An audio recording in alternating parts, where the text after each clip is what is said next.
कृषी मंत्री सभागृहामध्ये फक्त 42 सेकंद नाही तर तब्बल 18 ते 22 मिनिटं पत्ते खेळत होते असा अहवाल विधिमंडळाच्या चौकशीतून समोर आला। यानंतर सह्याद्री अतिथीगृहावरती मुख्यमंत्री देवेंद्र फडणवीस, उपमुख्यमंत्री अजित पवार आणि राष्ट्रवादी काँग्रेसचे प्रदेशाध्यक्ष खासदार सुनील तटकरे यांच्यामध्ये एक महत्त्वाची बैठक झाली। या बैठकीत देवेंद्र फडणवीस हे कोकाटे यांचा राजीनामा घेण्यात यावा या मताचे होते।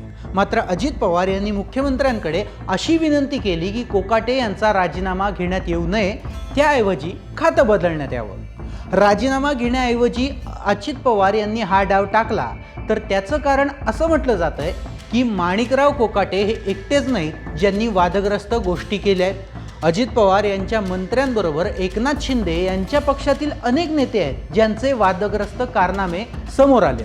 यामध्ये पहिले मंत्री म्हणजे संजय शिरसाट। संजय शिरसाट यांचा बेडरूम मधील एक व्हिडिओ समोर आला ज्यामध्ये पैशांनी भरलेली बॅग दिसत होती।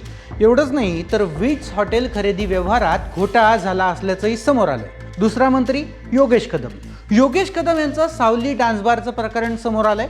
हा डान्स बार कदम यांच्या आईच्या नावाने आहे, यामुळे त्यांचा राजीनामा घेण्यात यावा अशी मागणी ठाकरे गटाचे नेते अनिल परब यांनी केली आहे। तिसरा मुद्दा म्हणजे आमदार संजय गायकवाड, ज्यांचा कॅन्टीनमधील कर्मचाऱ्याला मारहाण केल्याचा प्रकार समोर आला, ज्यामुळे वादंग पेटला होता। आणि विशेष म्हणजे एकनाथ शिंदेंनी या मंत्र्यांना भर सभेत अभय दिलं होतं। एकनाथ शिंदे यांच्या आमदार आणि मंत्र्यांचे एवढे कारनामे समोर आले असताना आपल्या मंत्र्यांचा राजीनामा का घ्यायचा असा सूर अजित पवार यांनी लावला।